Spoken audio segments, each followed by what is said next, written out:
لیکن انہوں نے کہا کہ جی یہ معمولی سی غلطی سے میں الزامات میں بلیو نہیں کرتا. بات تھی اصول کی کہ میں نوجوان کی عادت لے کے آؤں گا, نوجوان کی عادت لے کے آؤں گا, بیدار کی عادت لے کے آؤں گا. جو نوجوان کی عادت میں نے خیبر پختونخوا میں دیکھی, 60 سال کی عمر کا نوجوان جو ارب پتی ہے وہ وہاں پہ لایا گیا.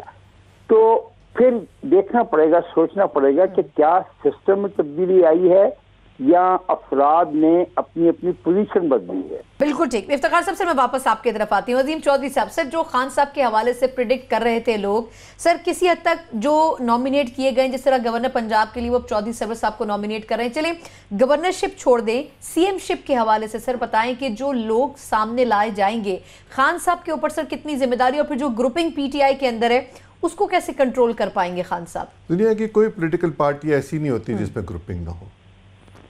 اس کی مثال آپ کانگریس میں دیکھ لیں, اس کی مثال آپ بی جے پی میں دیکھ لیں, اس کی مثال آپ ڈیموکریٹس میں دیکھ لیں, یہاں دیکھ لیں, یہاں بھی تو یہ سب کچھ موجود تھا, ہم دیکھتے رہے ہیں. افتخار میرا بہت اچھا ساتھی دوست محترم ہے میرے لیے. شاید 2 لوگ ہیں جو 85 کی اسمبلی میں مجھے نظر آئے ہیں ابھی فوری طور پر اس کی بات کے بعد جو میں نے سوچا. ایک فخر امام صاحب اور ایک شیخ رشید. فخر امام صاحب جو ہیں وہ قابل عزت ہیں, بہت قابل عزت ہیں. شیخ رشید صاحب جیسی زبان استعمال کرتے ہیں لوگ ان کے بارے میں ویسی زبان استعمال کرتے ہیں. بالکل ٹھیک. میرا نہیں خیال کہ یہ اسمبلی سٹیٹس کو کے ساتھ زندہ رہ سکے گی. اس اسمبلی کو اس ملک میں ایک بڑی تبدیلی لانی ہوگی, اور اسپیکر کسی قیمت پر خورشید شاہ نہیں بنیں گے. میں افتخار سے شرط لگانے کو تیار ہوں. وہ بالکل کہہ رہے ہیں کہ بنیں گے ہی اپوزیشن کے میں کہہ رہا ہوں میں شرط لگانے کے لیے تیار ہوں, جو جی چاہے شرط لگا لیں. خورشید شاہ اسپیکر نہیں بن سکیں گے. اس کی ریزن بڑی واضح ہے, بہت فرق ہے ووٹوں کا. ابھی تو واضح نہیں ہوا نا, آج واضح ہو جائے گا ووٹوں کا فرق. اور اس میں 130-40 کے قریب کی اپوزیشن ہوگی, اور اس سے اوپر سارے کا سارا سرکار ہوگی. تو نہیں ہو سکتا, اتنے ووٹوں کا فرق نہیں ہو سکتا. 2, 4, 5 ووٹ چوری چھپے ڈل جایا کرتے ہیں یا ڈلوا لیے جایا کرتے ہیں. لیکن پیپلز پارٹی کوشش تو کرے گی نا. کس بات کی؟ کہ اسپیکرشپ تو کم از کم کیا پیپلز پارٹی کا کوئی شخص جیل میں ہے جو افتخار کے بقول اسپیکر بلائے گا؟ جائیں گے ضرور. ان کو بلایا جائے گا کہ نہیں بلایا جائے گا یہ تو اسد کیسر فیصلہ کرے گا, یہ خورشید شاہ فیصلہ نہیں کریں گے. ٹھیک. پالیٹکس میں اس دفعہ جو انتخابات ہوئے اس میں 70 سے زیادہ لوگ ایسے تھے جن کی عمر 70 سال سے زیادہ تھی, اور 88 سال سب سے زیادہ جن صاحب کی ایج تھی وہ 88 سال تھی, غالباً ذوالفقار کھوسہ صاحب اور مصطفیٰ کر صاحب. فخر صاحب کی عمر بھی 80 کے قریب ہی ہے. پالیٹکس میں 60 سال کی عمر کوئی عمر نہیں ہوتی.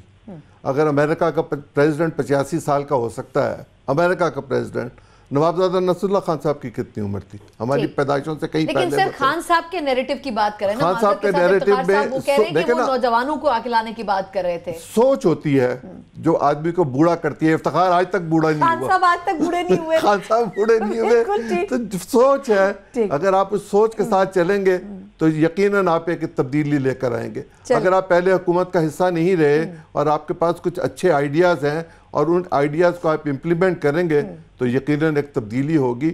سٹیٹس کو کی حکومت یہ نہیں ہوگی, اور اگر ہوگی تو ڈوب جائے گی. ٹھیک, بالکل ٹھیک. زیغم صاحب سے یہی کوشچن لے کے آپ کی طرف آتی ہوں. سر کتنا پی ٹی آئی کے اوپر برڈن ہے, اور پھر یہ کہ اسپیکرشپ, ڈپٹی اسپیکرشپ, یہ کس حد تک ریزالو ہو سکیں گے ایشوز؟ پی ٹی آئی کے پاس جائیں گے یا پھر آپ کو لگتا ہے اپوزیشن اس میں کامیاب ہو سکے؟ پہلے تو ہم دیکھ لیتے ہیں اسپیکر والی بات کو. ایک تو یہ ہے کہ اسپیکر کا عہدہ ہونا حکومت کے لیے بہت ہی اہم ہے, خاص طور پہ ایسی اسمبلی جو تقریباً ایونلی ڈیوائیڈڈ ہو, کیونکہ اسمبلی کو رن کرتے ہوئے اسپیکر بہت سے ایسے فیصلے کرتا ہے جو قانون سازی پہ اثر ڈالتے ہیں. مثلا ایک ایسا موقع ہو سکتا ہے جب حکومت کے لوگ کم موجود ہیں لیکن اپوزیشن کے زیادہ ہیں, اور اس وقت قانون سازی کی اجازت دے دے اسپیکر, بل پیش کرنے کی اجازت دے دے تو وہ قانون منظور ہو جائے گا. اس طرح بے شمار رولنگز ہوتی ہیں اور بے شمار چیزیں ہیں جو اسپیکر کی اپنی ڈسکریشن پر ہوتی ہیں. پہلی بات تو یہ بہت بڑی اپ سیٹ ہوگی گورنمنٹ کے لیے, اس میں کوئی شک نہیں. لیکن مجھے بھی نہیں لگتا کہ یہ عہدہ اس وقت پیپلز پارٹی کے پاس جائے گا, اگرچہ خورشید شاہ صاحب بہت سیزن قابل احترام پارلیمنٹیرین ہیں, بہت اچھا انہوں نے ان کا جو رول تھا as leader of the opposition چلایا, اور بہت بڑا ایک میرا خیال ہے اسٹ ہیں اس وقت بھی اسمبلی کے لیے. اگر وہ آتے اسپیکر کے طور پہ تو بھی اچھا ہوتا, لیکن لگتا مجھے, لیکن نمبر گیم میں آپ کو اپوزیشن مجھے نہیں لگتا اس وقت تمام ٹیل ونڈ جو مل رہی ہے وہ پی ٹی آئی. اور پنجاب میں زیغم صاحب کیا سچویشن ہے؟ دیکھیں پنجاب میں مجھے بھی نہیں لگتا کہ حکومت سازی میں پی ٹی آئی کو اس وقت کوئی بہت مشکل پیش آئے گی. اگین ٹیل ونڈ کی بات ہے, آسانی سے مجھے لگتا ہے بنا لیں گے. مشکلات کی بات آگے آئے گی. جو دوسری بات آپ نے کہی کہ کتنا بڑا چیلنج ہوگا, دیکھیے بہت بڑا چیلنج ہوگا. پہلی تو بات توقعات ہیں, اور توقعات صرف زبانی توقعات نہیں ہیں. اگر آپ زبانی دیکھیں تو انہوں نے جس کو یوٹوپیا کہتے ہیں, جو ایک تخیلاتی دنیا ہوتی ہے نا, دو طرح کی تخیلاتی دنیا, وہ کہتے ہیں مدینہ کی ریاست, یعنی جو اخلاقی طور پر ہمارے ذہنوں میں بہترین کوئی جگہ کائنات کی ہو سکتی, ایک مورل یوٹوپیا. اور ساتھ میں وہ ڈنمارک کی بات کرتے ہیں, یعنی یورپ کا بھی وہ ملک جو سوشل ڈیموکریسی کی ایک انتہائی مثال ہے. یورپین ترقی یافتہ دنیا میں بھی ترقی کی ایک بڑی مثال ہے. اور پھر انہوں نے اس کے ساتھ جو ان کا مینیفیسٹو ہے, جو 100 ڈیز کا ایجنڈا ہے, جو تمام صرف وہ تو 100 ڈیز کے ایجنڈے سے تو بیک آؤٹ کر چکی ہے پاکستان تحریک انصاف. ابھی تک انہوں نے یہ نہیں کہا کہ اس سے مکمل طور پر ہٹ رہے ہیں, لیکن وہ کہہ رہے ہیں کہ جو سچویشن ہے اس پہ شاید وہ اس طرح ایگزیکیوٹ نہیں ہو سکے گا. اب ریالٹی چیک ان کو مل رہا ہے. اب ان کو پتہ چل رہا ہے کہ جب ریاست کو چلانا پڑتا ہے تو پھر آپ دیکھتے ہیں کہ تیسری دنیا کے جو وسائل ہیں, تیسری دنیا کے وسائل پر آپ پہلی دنیا کی طرح کا ملک نہیں ڈیولپ کر سکتے. بے شمار چیلنجز ہیں. آپ کو پتہ ہے سب سے زیادہ چیلنجز ہی معاشی ہیں, اور ان جو چیلنجز ہیں ان سے واضح طور پر یہ نظر آ رہا ہے کہ حکومت کو اپنے اخراجات کو کم کرنا پڑے گا, جبکہ ان کے جو تمام تر وعدے ہیں وہ اخراجات کو بڑھانے پر بیسڈ ہیں. ظاہر ہے سوشل ڈیموکریسی کا تو یہی مطلب ہے نا کہ لوگوں کو, غریبوں کو زیادہ زیادہ دیں, یوتھ کو زیادہ دیں, ایجوکیشن پر لگائیں, ہیلتھ پر لگائیں, غربت کو ختم کریں. ان سب چیزوں کے لیے دولت چاہیے, جبکہ ضرورت اس وقت آپ کی معیشت کی یہ ہے کہ حکومت اخراجات کم کرے. جو سادگی کی بات خان صاحب کر رہے ہیں کہ ہم اپنی کیبنٹ کو اسی طریقے سے سادہ رکھیں گے, وہ شاید ابھی آنے والے چند دنوں میں بڑی حد تک واضح ہو جائے گا. ویسا سر دوبارہ ایک تو اسی کویسچن کی طرف آتی ہوں کہ نمبر گیم میں چلے وفاق اور پنجاب میں کیا پوزیشن اور کس حد تک گریب کر سکے گی پی ٹی آئی اہم سیٹس اور اہم پوزیشنز کو. اور سر جو سادگی کی بات خان صاحب کر رہے ہیں, آپ کو آنے والے دنوں میں وہ سادگی نظر آئے گی کیبنٹ میں, پارلیمنٹ میں, ہر جگہ؟ سر دیکھیے, جب 13 تاریخ کو قومی اسمبلی کا اجلاس طلب ہوگا اور حلف برداری ہوگی تو ایک تاریخ رقم ہوگی, اور 88 کے بعد علاوہ ماسوائے 2002 کے جو جنرل پرویز مشرف صاحب کے زمانے میں ایک انجینئرڈ ایک حکومت بنی تھی پی ایم ایل کیو کی, اس کے علاوہ تو پاکستان پیپلز پارٹی اور نون لیگ کے درمیان ہی اقتدار رہا ہے. تو یہ پہلی دفعہ ہے. جی آپ کو میری آواز آ رہی ہے؟ بالکل بالکل سر فرمائیے گا. بالکل آ رہی ہے جی. تو اس کے بعد یہ کہ میں سمجھتا ہوں کہ ایک تاریخ جب رقم ہوگی کہ تحریک انصاف جو ہے اقتدار حاصل ہوگا وفاق کے اندر بھی اور صوبوں کے اندر بھی, تو ایک یہ تاریخ رقم. اور ابھی سے ان کا پوسٹ مارٹم کرنا میرے خیال میں ہمارے اور آپ کے لیے بھی بہت مشکل ہے کہ ابھی سے انالائز کرنا شروع کر دیں. ابھی تو اقتدار کا مدہ چکھیں گے. 100 دن کا جو انہوں نے اپنا مینیفیسٹو دیا ہے اچیو کرنے کا, وہ بہت ظاہری بات ہے کہ ایک اچھا. اب ایسا معذرت کے ساتھ سر نمبر گیم میں آپ کو کیا لگتا ہے سر؟ نمبر گیم میں پنجاب میں پی ٹی آئی سٹینڈ کرے گی سی ایم شپ کے لیے بھی اور یہاں سپیکر شپ کے لیے بھی؟ جی دیکھیں, جس طرح ہوا کا رخ ہے, جس طرح جہانگیر ترین صاحب کا اسپیشل فلائٹ جو ہے اس کا رخ جو ہے وہ بنی گالا کی طرف ہے, انڈیپینڈنس کا, تو اس کے حساب سے تو لگتا بھی یہی ہے کہ وفاق کے اندر بھی پی ٹی آئی بنا لی گی حکومت, اور کچھ شش و پنج کے بعد جو ہے وہ صوبہ پنجاب میں بھی حکومت بنا لے گی. وہاں پر دیکھیے وفاق کے اندر انڈیپینڈنس پہ ظاہری بات ہے کہ کافی ان کا رہے گا, ڈیپینڈنس رہے گی, اور اسی طرح کا پنجاب کے اندر رہے گا سنا. وہ ایک مشکل مرحلہ ہوگا کہ کس طریقے سے یہ لمبے عرصے کے لیے حکومت چلائیں گے. پنجاب کے اندر جو 2 نومینیشنز ہوئی ہیں, چودھری پرویز الہی اور چودھری سرور صاحب کی, اس کے درمیان سینڈوچ کرنا چاہتے ہیں خان صاحب اور ان کی قیادت جو ہے نون لیگ کو اور شہباز شریف صاحب کی حکومت کو آنے والے دنوں کے اندر. ایک جو ریموٹ پاسبلٹی ہے وہ پاسبلٹی ہے کہ آنے والے دنوں کے اندر کیا ہوا ایسی چلے گی جس کے اندر تحریک انصاف اور پاکستان پیپلز پارٹی کا کوئی کولیشن ہو سکتا ہے, کہ وہی اگر ایک دوسرے کے ساتھ اگر ہاتھ ملا لیا جو بہت ریموٹ چانسز ہیں. اگر وہ ملا لیا تو حکومت بھی لمبے عرصے ہو سکتی ہے, حکومت بھی لمبے عرصے ہو سکتی ہے. پیپلز پارٹی کے خلاف اویس صاحب, اور نہ Peoples Party P T I کے خلاف کر رہی ہے. پیپلز پارٹی دیکھیے, پیپلز پارٹی اگر ہم فورنسک آڈٹ کریں اس اپوزیشن کا سنا, تو ہمیں پتہ چل جائے گا کہ پیپلز پارٹی احتجاجی تحریک سڑکوں پہ نہیں چلائے گی. نون لیگ کے ساتھ انہوں نے گین کیا ہے 2013 کے انتخابات کے اس میں, تو وہ صوبائی حکومت ان کے اسٹیک پر ہے سندھ کے اندر, وہاں پہ وہ بڑا کمفرٹیبلی پوزیشنڈ ہے. اس کے ساتھ وفاق کے اندر ان کی سیٹیں بڑھی ہیں.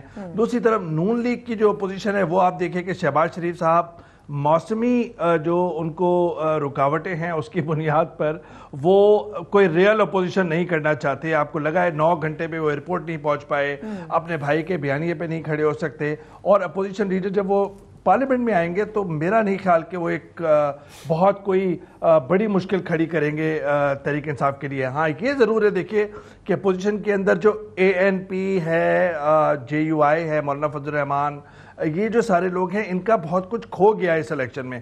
وہ سختگیر موقف کے ساتھ چلنا چاہتے ہیں, اور اسی وجہ سے سابق صدر آصف علی زرداری, بلاول اور پیپلز پارٹی کی قیادت نے ان کو یہی پیغام دیا کہ پارلیمان میں جو بھی کرنا ہے کریں آپ, تو اوتھ لینے کی جو بات کرتے ہیں کہ اوتھ نہ لیں, پارلیمنٹ سے باہر نہیں بنائیں گے. اور دوسری بات یہ کہ آنے والے دنوں کے اندر ونس اگین میں یہ سمجھ رہا ہوں کہ سنا آنے والے دنوں کے اندر جہاں پہ کٹھن مراحل ہیں خان صاحب کے لیے, ان کا جو سب سے بڑی کسوٹی ہے, ایک تو ہماری آپ کی ہے کہ میڈیا ان پہ واچ ڈاگ ہوگا, ایک اسٹرانگ اپوزیشن ہوگی, لیکن ساتھ ساتھ میں ان کا جو ووٹر ہے وہ بڑا وائبرنٹ ہے اور وہ بڑا آئیڈیلسٹ ہے. یعنی کہ وہ ووٹر جو ہے وہ ووٹر جو ہے وہ اسمارٹ فون والا ہے, وہ ووٹر کنیکٹڈ ایک دوسرے کے ساتھ. عمر کوٹ میں جو ینگ بیٹھا ہوا ہے تھر کے اندر, وہ کنیکٹڈ ہے اسلام آباد کے ووٹر سے, وہ کنیکٹڈ ہے پشاور سے. تو اس کا مطلب ہے کہ سب سے بڑی کسوٹی ہوگی عمران خان صاحب کی جو سب سے بڑی کسوٹی کی فرام وتھن ہوگی. تو جتنا بڑا ایک ان کے لیے ایک ٹاسک ہے آگے جا کے, اتنا ہی بڑا ٹاسک فرام وتھن ہے, اپارٹ فرام کہ جو ان کے اپنے پریشر ووٹ بینک کیسے سسٹین کرتے ہیں. بالکل وہ خود ووٹ بینک وائبرنٹ ہے, اور وہی چینج لانے کے لیے عمران خان صاحب کو مجبور کرے گا. اور ان کی عمر کے بارے میں جو بات ہوتی ہے تو میں وہ پھر بات کروں گا. گبریل گارسیا مارکیز جو نوبل انعام یافتہ جو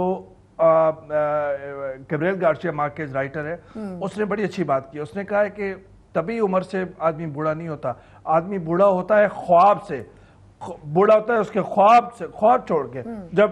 تو اسی وجہ سے خواب بڑا جو ہے خان صاحب کا دیکھتے ہی ہیں کہ اسے پایہ تکمیل تک کیسے پہنچاتے ہیں. ٹھیک ہے, ویسے سب سے مجھے ایک بریک لینے دے. بالکل ٹھیک ہے, آپ نے اچھا کوٹ کیا ویسے اس رائٹر کو بھی, لیکن خان صاحب کے حوالے سے جتنا بھی چیلنجز ہوں, یہ بڑی امپورٹنٹ بات ہے کہ جو ووٹ بینک ہے اس کو کس طرح سسٹین کریں گے. جس طرح KPK میں انہوں نے اس مرتبہ 2/3 میجورٹی لی ہے, شاید KPK کے فارمولے کو اگر سامنے رکھا جائے تو PTI کے پاس ایک لائن آف ایکشن سامنے ہو سکتی ہے. ایک مختصر وقفہ, ہم نے جہاں بات کی ہے اپوزیشن کے حوالے سے, تو یہ جو اپوزیشن گرینڈ الائنس بنا ہے اس کی سسٹینیبلٹی کتنی ہو سکتی ہے, یہ کتنا دیر پا ہو سکتا ہے, اور جس طرح مختلف پولیٹیکل پارٹیز کی سٹینڈنگ بڑی تفصیلاً ہم نے بات کی ہے, تو کیا یہ پولیٹیکل پارٹیز اگلے چند ماہ میں اپنی position as a opposition party sustain کر پائیں گی, یا پھر کسی بھی موقع کے اوپر اپوزیشن کا ساتھ چھوڑ دیں گی. اس پر بھی بات کریں گے ایک بریک کے بعد. ہمارے ساتھ رہیے گا.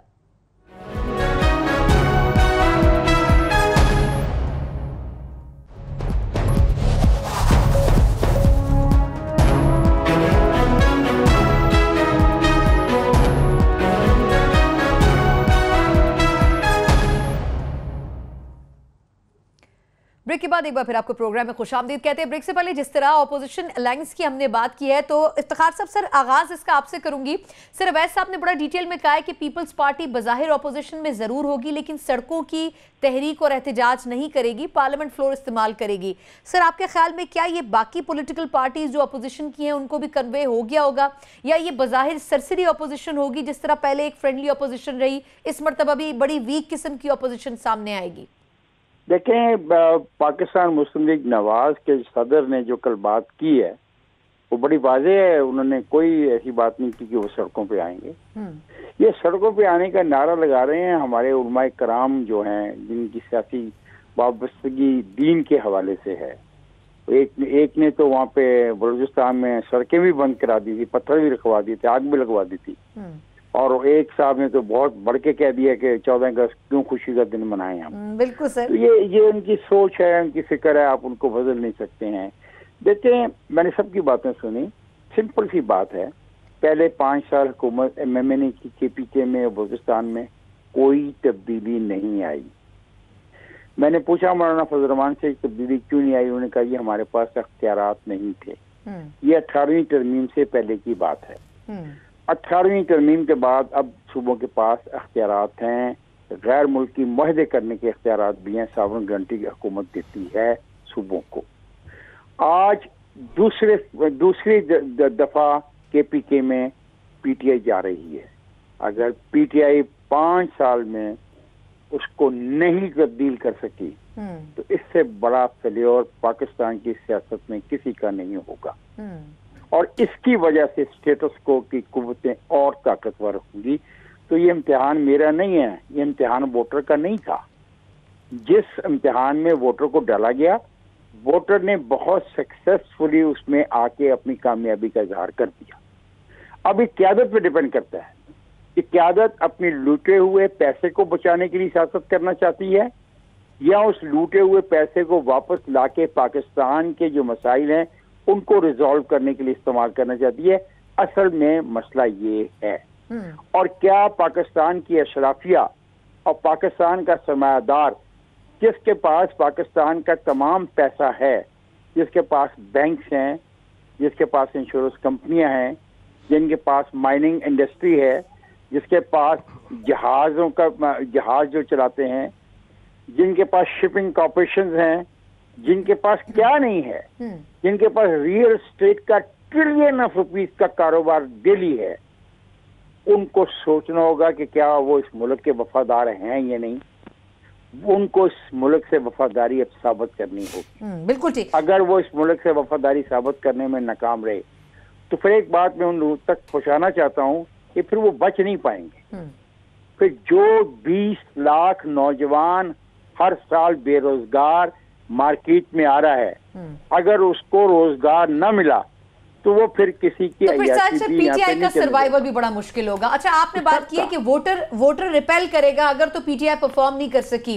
KPK میں سیکنڈ مرتبہ اس کو دوسری مرتبہ چانس ملا ہے. عظیم چودھری صاحب, سر پاکستان پیپلز پارٹی کو 3 مرتبہ چانس ملا لیکن پرفارم تو انہوں نے بھی اس طرح نہیں کیا سر. اس کے باوجود اس مرتبہ انہوں نے پچھلی سے زیادہ نشستیں حاصل کی ہیں.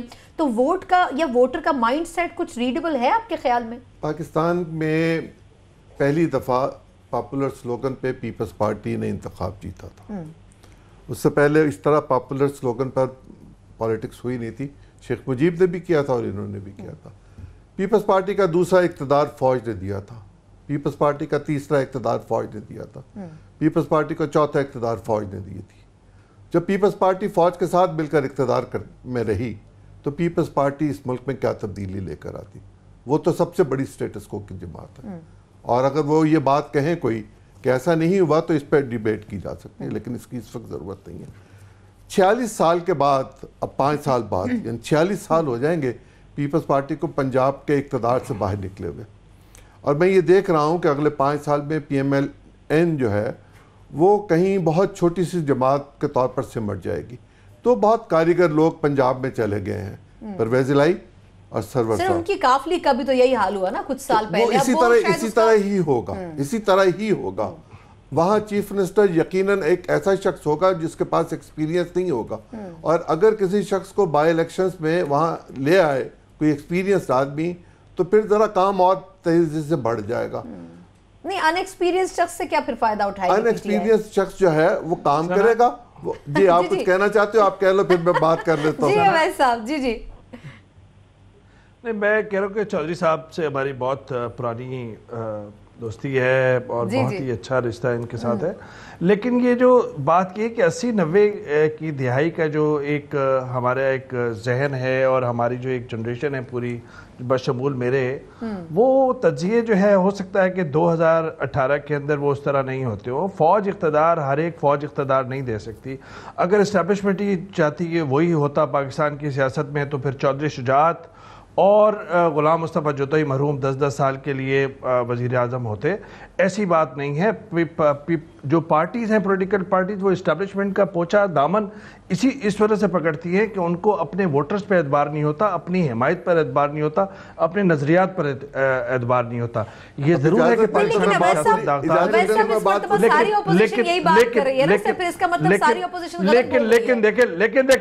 لیکن دیکھیں بس چودھری صاحب سے ہمارا بہت اچھا رشتہ ہے.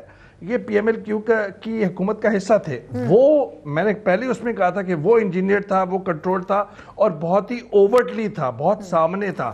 پیچھے سے بہت کچھ ہوتا ہے لیکن ایسا نہیں ہے کہ اس دفعہ ہم کہیں کہ عمران خان کا جو مینڈیٹ ہے وہ پورا فوج کا دلایا ہوا ہے. عمران خان کا مینڈیٹ کی رسپیکٹ کرنی چاہیے. جو لوگوں کو مینڈیٹ ملا ہے یہ ضرور ہے کہ پیپلز پارٹی اپنے نظریات سے دور ہوئی ہے. پیپلز پارٹی نون لیگ کے نظریات اب جاگ رہے ہیں، فرد واحد کی وجہ سے ہیں یا ان کے ڈی این اے میں تبدیلی آ رہی ہے، وہ بھی تاریخ بتائے گی. اور پھر مستقبل قریب میں پیپلز پارٹی کی طرح نون لیگ کہاں سٹینڈ کرتی ہے؟ فوراً نہیں کرنا چاہیے. اب مجھے اجازت دیجیے میں بات پوری کر لوں. مجھے الائنس کے اوپر کامنٹ کر دیں. جی ایک بات میں پہلے کہہ دوں کہ میں پی ایم ایل کیو کا حصہ تھا، مشرف صاحب کی حکومت کا حصہ نہیں تھا، لیکن میں نے سب چیزیں بہت قریب سے دیکھی ہوئی ہیں. میں جانتا ہوں چودھری شجاعت کیسے پرائم منسٹر بنے تھے، میں جانتا ہوں جتوئی صاحب بھی جب پرائم منسٹر بنے تھے. میں اس معاملے میں جانا نہیں چاہتا. مستقبل کی بات کریں. یہ جو اس وقت گرینڈ اپوزیشن الائنس جس کو آپ کہہ رہی ہیں 3-4 مہینے میں یہ سب اپنی اپنی جگہوں پہ ہوں گے. پیپلز پارٹی سڑکوں پر نہیں آئے گی، پی ایم ایل این آ نہیں سکتی، مولانا فضل الرحمان کو سوٹ نہیں کرے گا اور محمود اچکزئی کو لوگ ماریں گے. اس ملک کے لوگ پاکستان کے خلاف بات نہیں سننا چاہتے. اور جو پٹھان پشتون حوالے سے پالیٹکس ولی خان صاحب کیا کرتے تھے، محمود خان اچکزئی وہ نہیں کر سکتے. ان کا نمائندہ پشتونوں کے حوالے سے اس پارلیمنٹ کا حصہ بن گیا.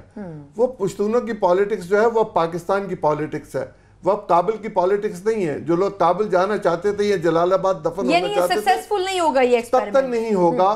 یہ بھانمتی کا کنبہ ہے، اس کو ٹوٹ جانا ہے. اسے فرینڈلی نہ سمجھا جائے تو اسے سمجھا جائے کہ یہ ضرورت کا سودا ہے. اور میں بالکل زیغم کی اس بات سے اور افتخار کی اس بات سے بالکل میں اتفاق کرتا ہوں کہ یہ اینٹی اکاؤنٹیبلٹی ایک الائنس بنا ہے کہ ہماری اکاؤنٹیبلٹی نہ ہو سکے، اور یہ ہونی ہے. آج ہی جو نوٹس جاری ہوا ہے لاہور سے ایک صاحب کو جو کسی مل کے کچھ کرتا دھرتا ہے، دیکھیے گا اس میں سے کیا کچھ کھلے گا اور کس کس کی باری آئے گی.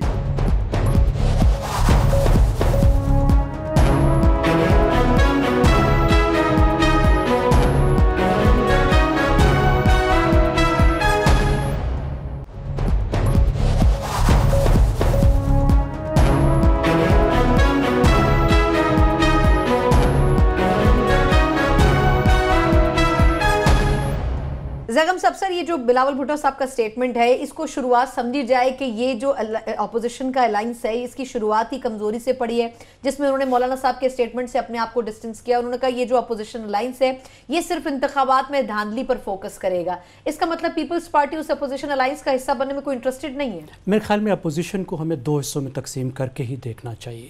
ایک تو پارلیمنٹری اپوزیشن ہے جس میں پیپلز پارٹی بھی شامل ہے اور جس میں ایک تعاون ہو رہا ہے، کیونکہ پارلیمنٹ میں ہمیشہ ساری دنیا میں اپوزیشن مل کر اپنا نظام چلاتی ہے، اس لیے ایک لیڈر آف اپوزیشن ہوتا ہے جو تمام اپوزیشن کی نمائندگی بھی کرتا ہے. تو پارلیمنٹری اپوزیشن تو ایک بات ہے، لیکن جہاں تک پارلیمنٹ سے باہر کی بات ہے تو مجھے نہیں لگتا کہ پیپلز پارٹی نے پچھلے 1 سال سے جو سیاست شروع کی ہے جو بڑی حد تک پرو اسٹیبلشمنٹ ہے اور جس کے مختلف فیکٹرز ہیں جس میں ہمارے پاس وقت ہے اس پہ جائے، لیکن 1 سال میں جو اس کا ماحول بنا ہے جس طریقے سے، میرا نہیں خیال کہ اس کو وہ جلدی میں تبدیل کر کے ایک اینٹی اسٹیبلشمنٹ کی طرف جائے گی. اس میں ظاہر ہے میں کچھ کہہ سکتا ہوں. افتخار صاحب سر میں آپ ہی کی طرف آ رہی ہوں تو اس میں ظاہر ہے میں زیغم سے پوچھنا چاہتا ہوں. اچھا چلیں سر حکم کریں. سر پوچھ لیں. ڈرا دیا آپ نے. زیغم، کیا یہ پارلیمنٹ سرمایہ داروں کو تحفظ دینے کے لیے بنائی گئی ہے 1973 کے آئین کے تحت، یا یہ پارلیمنٹ جو آرٹیکل 3 جس میں لکھا ہوا ہے اس میں کچھ اور لوگوں کا حصہ بھی ہے؟ اور کیا ہمیں یہ اب سمجھ لینا چاہیے کہ ساری پاکستان کی سیاست ان سرمایہ دار لٹیروں کی سرمایہ کو بچانے کے لیے جد و جہد میں ہوگی، یا ایسے قوانین جو موجود ہیں ملک میں ان پہ بھی عمل درآمد ہوگا جس سے کسی غریب کی زندگی بہتر ہو جائے؟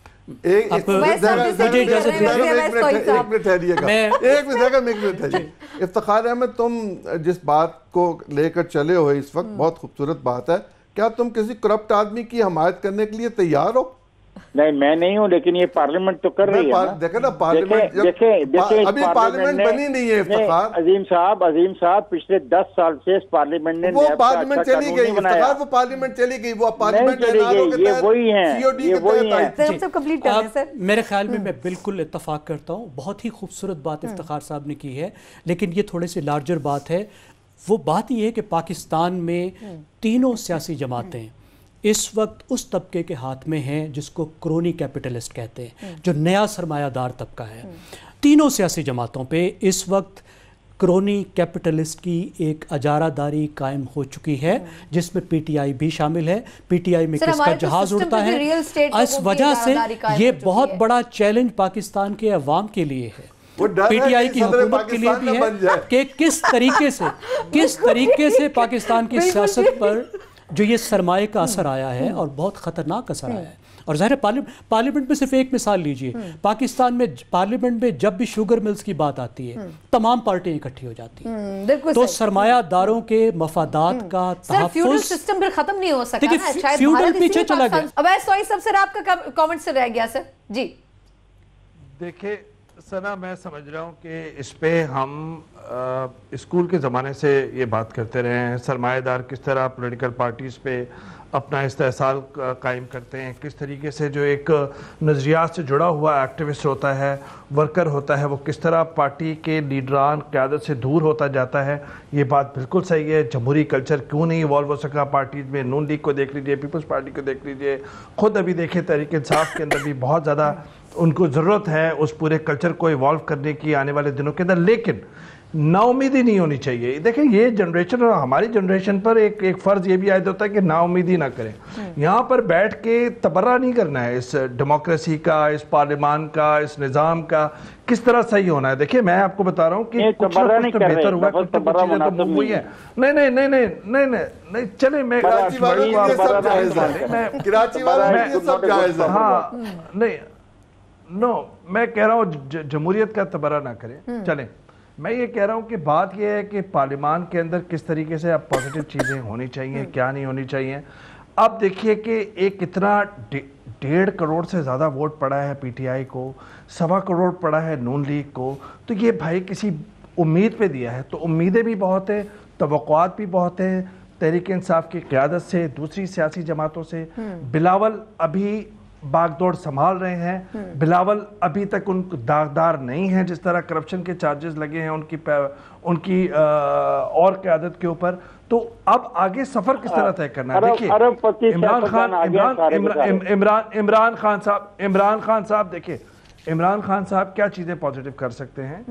ایک کر سکتے ہیں اوورسیز پاکستانی سے ریمیٹنسز لا سکتے ہیں. 12 لاکھ یہاں پہ ٹیکس دیتے ہیں. سر ان کو پہلے ووٹ ڈالنے کا تو آپ ڈلوا دیں خان صاحب. وائڈن کر سکتے ہیں وائڈن کر سکتے ہیں ٹیکس. بالکل صحیح ہے افتخار صاحب، وائڈن کر سکتے ہیں شاپنگ مال والوں. دوسری بات یہ، تیسری بات یہ کہ سوشل اپ لفٹنگ کے لیے ایجوکیشن ہیلتھ میں پیسہ لگا سکتے ہیں اس کے لیے. اور اب آپ دیکھیں کہ آنے والے دنوں کے اندر ہمیں یہ امیدیں اور توقعات ان کے ووٹرز نے لگائی ہیں. اور ان کا ووٹر ہے بہت ہی تیکھے مزاج کا، ینگ ووٹر ہے، فوراً ہی کسوٹی پہ رکھے گا. یہ بہت اچھی بات ہے.